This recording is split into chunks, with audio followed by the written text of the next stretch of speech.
नमस्कार दोस्तों, कैसे हो आप सब। उम्मीद करती हूँ कि आप सब अच्छे होंगे। तो आज है सोमवार, भोले बाबा का व्रत। तो आइए हम सोमवार व्रत की कथा सुनते हैं। मृत्युलोक में भ्रमण करने की इच्छा करके एक समय श्री भूतनाथ महादेव जी माता पार्वती के साथ पधारे। यहाँ वे भ्रमण करते करते विदर्भ देशांगत अमरावती नाम की अति सुंदर नगरी में पहुँचे। अमरावती नगरी स्वर्ग के समान सब प्रकार के सुखों से परिपूर्ण थी। उसमें वहाँ के महाराज का बनाया हुआ अति सुंदर शिवजी का मंदिर स्थित था। उसमें कैलाशपति अपनी धर्मपत्नी पार्वती माता के साथ निवास करने लगे। एक समय माता पार्वती ने अपने पति महादेव जी को प्रसन्न देखकर मनोविनोद करने की इच्छा से कहा, महाराज, आज तो हम तुम दोनों चौसर खेलेंगे। शिवजी ने प्राण प्रिया की बात को मान लिया और चौसर खेलने लग गए। उस समय उस स्थान पर मंदिर का पुजारी ब्राह्मण देवता मंदिर में पूजा करने को आया। माताजी ने पुजारी से प्रश्न किया कि पुजारी जी बताओ कि इस बाजी में किसकी जीत होगी। पुजारी जी बिना विचारे शीघ्र ही बोल उठे कि महादेव जी की ही जीत होगी। थोड़ी देर में बाजी समाप्त हो गई और पार्वती जी की विजय हुई। तो पार्वती जी ने पुजारी जी को झूठ बोलने के अपराध के कारण कोढ़ी होने का श्राप दे दिया। कुछ समय में पुजारी जी के शरीर में कोढ़ पैदा हो गया। पुजारी जी अनेक प्रकार से दुखी रहने लगे। इस तरह के कष्ट पाते पाते जब बहुत दिन हो गए तो देवलोक की अप्सराएं शिवजी की पूजा करने उसी मंदिर में आईं और पुजारी जी के कोढ़ के कष्ट को देख बड़े दया भाव से उनसे रोगी होने का कारण पूछने लगीं। पुजारी जी ने निसंकोच सब बातें उनसे कह दी। तब वे अप्सराएं बोली कि पुजारी जी, अब तुम अधिक दुखी मत होना। हम तुम्हें ऐसा उपाय बताएंगे कि जिससे तुम्हारी सभी कष्ट और दुख दूर हो जाएंगे। तुम सब व्रतों में श्रेष्ठ जो 16 सोमवार का व्रत है उसको भक्ति के साथ करो। तब पुजारी जी ने हाथ जोड़कर विनम्र भाव से अप्सराओं से 16 सोमवार की व्रत विधि पूछी। अप्सराएं बोलीं कि जिस दिन सोमवार हो उस दिन भक्ति के साथ व्रत करें, स्वच्छ वस्त्र पहने, आधा सेर अच्छे से स्वच्छ गेहूं का आटा लें, उसके 3 भाग करें और घी, गुड़, नैवेद्य, सुपारी, बेलपत्र, जनेऊ, जोड़ा, चंदन, अक्षत, पुष्पादि के द्वारा प्रदोष काल में भगवान की विधि विधान से पूजन करें। तत्पश्चात 3 भागों को में से एक शिवजी को अर्पित करें, बाकी 2 को शिवजी की प्रसादी समझकर उपस्थित लोगों में वहीं बांट दें और आप भी प्रसाद ग्रहण करें। इस विधि से 16 सोमवार व्रत करें। तत्पश्चात 17वें सोमवार के दिन पाव सेर पवित्र गेहूं के आटे की बाटी बनाएं, उसमें तदानुसार घी और गुड़ और चूरमा बनाएं और शिवजी को भोग लगाकर उपस्थित भक्तों में बांट दें। पीछे आप अपने परिवार के सहित प्रसाद ले लेवें तो भगवान की कृपा से आपके सभी मनोरथ पूर्ण हो जाएंगे। ऐसा कहकर अप्सराएं स्वर्ग को चली गईं। ब्राह्मण ने यथाविधि 16 सोमवार व्रत किया। भगवान शिवजी की कृपा से रोग मुक्त होकर आनंद से पंडित जी अब रहने लगे। कुछ दिन बाद फिर शिवजी और पार्वती माता उसी मंदिर में पधारे। तब पुजारी जी को निरोग देखकर पार्वती जी ने पुजारी जी से पूछा कि रोग मुक्ति का क्या कारण है। तब पुजारी जी ने 16 सोमवार व्रत कथा कह सुनाई। तब तो पार्वती जी ने अति प्रसन्न हो ब्राह्मण देवता से व्रत की विधि पूछी और वह अपने मन में व्रत करने के लिए तैयार हुई, जिसके कारण उनके रूठे हुए पुत्र कार्तिकेय जी स्वयं माता के आज्ञाकारी पुत्र हुए। कार्तिकेय को अपने यह विचार परिवर्तन का रहस्य जानने की बड़ी इच्छा हुई और माता से बोले कि हे माता जी, आपने ऐसा कौन सा उपाय किया जिससे मेरा मन आपकी ओर आकर्षित हुआ। तब पार्वती जी ने वही 16 सोमवार व्रत कथा उनको कह सुनाई। तब वे बोले कि इस व्रत को मैं भी करूँगा, क्योंकि मेरा प्रिय मित्र ब्राह्मण बहुत दिनों का परदेश गया है, हमें उससे मिलने की बहुत इच्छा है। तब कार्तिकेय जी ने इस व्रत को किया और उनका प्रिय मित्र ब्राह्मण मिल गया।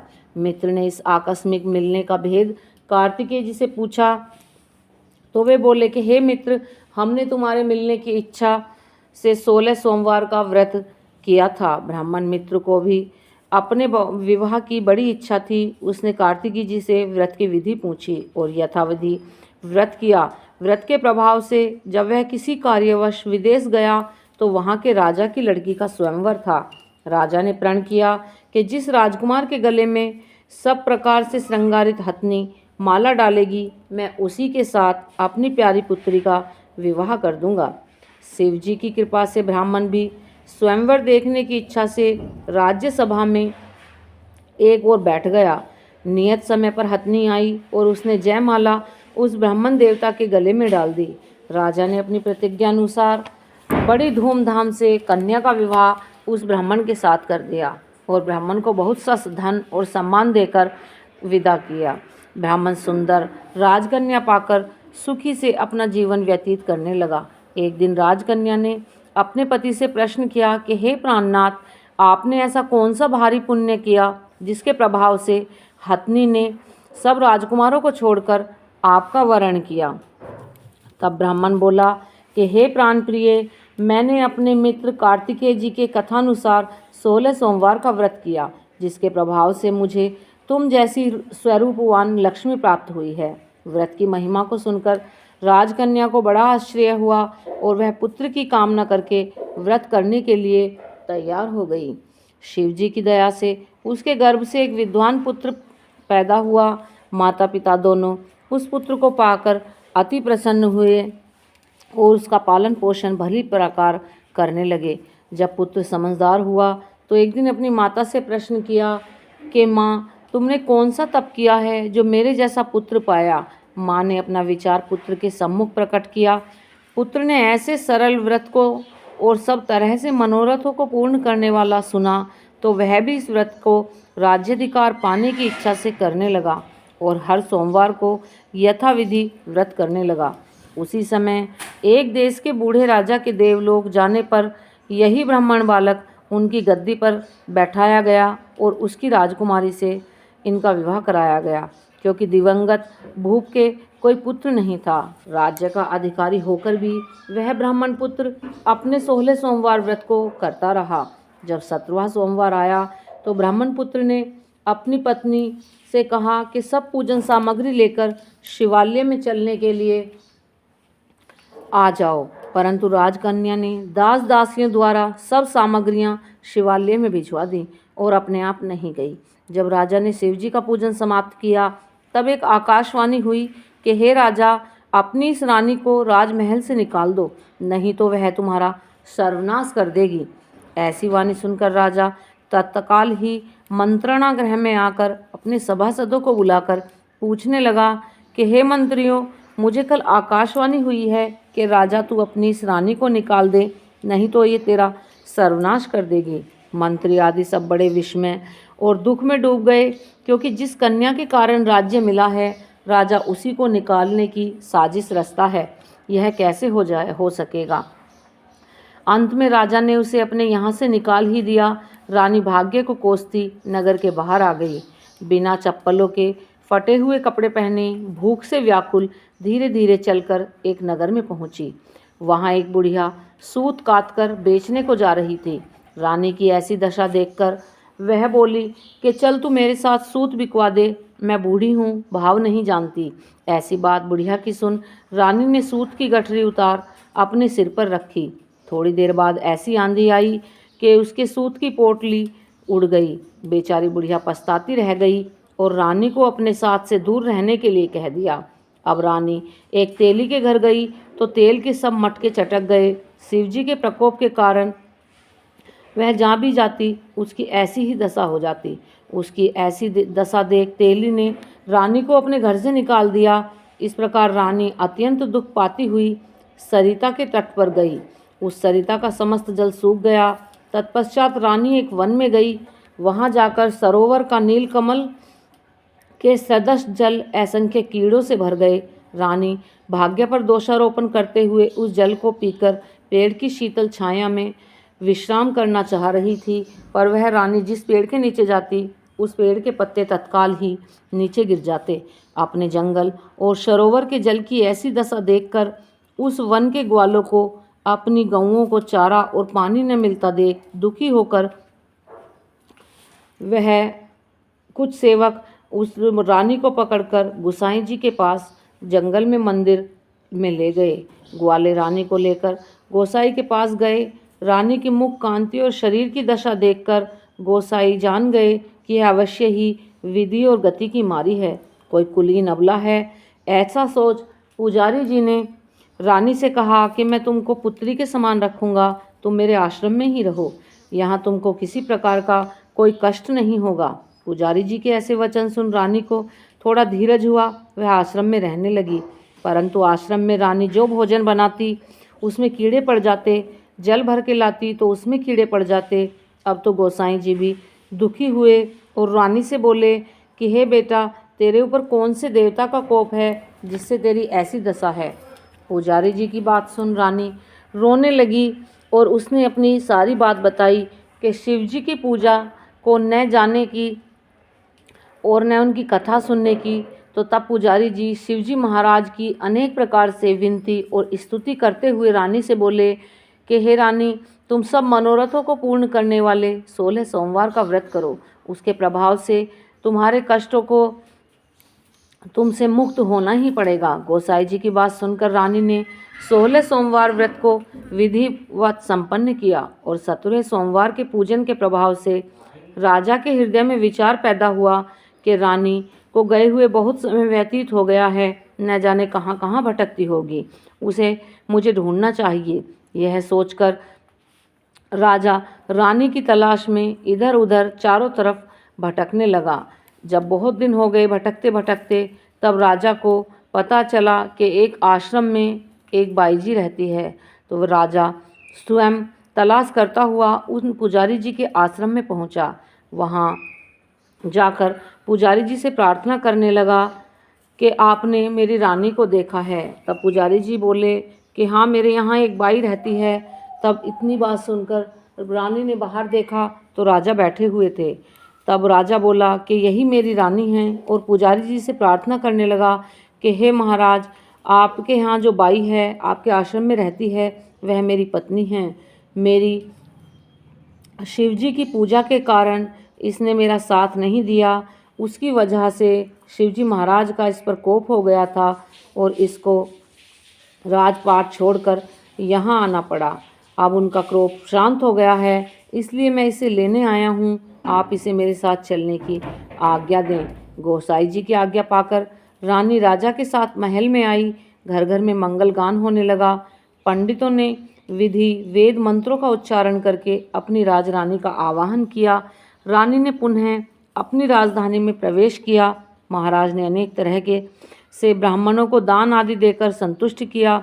इस प्रकार से राजा शिवजी की कृपा का पात्र हो राजधानी में रानी के साथ अनेक तरह से सुखों को भोगकर आनंद से जीवन व्यतीत करने लगा। ऐसे ही जो मनुष्य भक्ति से 16 सोमवार का व्रत इत्यादि करता है या कथा पढ़ता है या सुनता है, वह इस लोक के सभी सुखों को भोगकर शिवपुरी को प्राप्त होता है। इस प्रकार यह सब मनोरथों को पूर्ण करने वाली 16 सोमवार व्रत कथा समाप्त होती है। बोलिए शिवजी महाराज की जय, माता पार्वती जी की जय। तो आइए अब हम करते हैं शिवजी महाराज की आरती।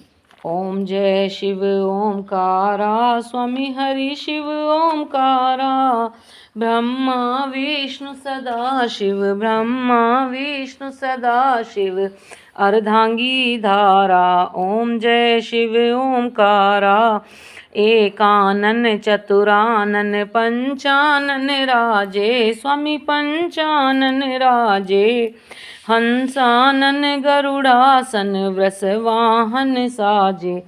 ओम जय शिव ओमकारा, 2 भुज 4 चतुर्भुज 10 भुज ते सोहे, स्वामी 10 भुज ते सोहे, तीनों रूप निरखता त्रिभुवन जन मोहे। ओम जय शिव ओमकारा, श्वेतांबर पीतांबर बाघांबर अंगे, स्वामी बाघांबर अंगे, सनकादिक ब्रह्मादिक भूतादिक संगे। ओम जय शिव ओमकारा। अक्षमाला वनमाला मुंडमाला धारी स्वामी मुंडमाला धारी। चंदन मृग मद चंदा भोले शुभकारी। ओम जय शिव ओमकारा। कर में श्रेष्ठ कमंडल चक्र त्रिशूल धरता स्वामी चक्र त्रिशूल धरता। जग करता जग हरता जग पालन करता। ओम जय शिव ओमकारा। 64 योग निगावत नृत्य करत भैरों स्वामी नृत्य करत भैरों। बाजत ताल मृदंगा और बाजत डमरू। ओम जय शिव ओमकारा। लक्ष्मी वर सावित्री श्री पार्वती संगे स्वामी श्री पार्वती संगे। अर्धांगिनी गायत्री सिर सोहे गंगे। ओम जय शिव ओमकारा। काशी में विश्वनाथ विराजे नंदी ब्रह्मचारी स्वामी नंदो ब्रह्मचारी। नित उठ भोग लगावे महिमा अति भारी। ओम जय शिव ओमकारा। ब्रह्मा विष्णु सदा शिव जानत अविवेका स्वामी जानत अविवेका। प्रणवाक्षर के मध्य ये तीनों एका। ओम जय शिव ओमकारा। तन मन धन अर्पण कर सब कुछ है तेरा स्वामी सब कुछ है तेरा। तेरा तुझको अर्पण प्रभु जी को अर्पण क्या लागे मेरा। ओम जय शिव ओमकारा। त्रिगुण स्वामी जी की आरती जो कोई नर गावे स्वामी प्रेम सहित गावे। कहत शिवानंद स्वामी कहत हरि हर स्वामी सुख संपत्ति धन पावे। ओम जय शिव ओमकारा। जय हो शिव जी महाराज की जय हो। माता पार्वती जी की जय हो।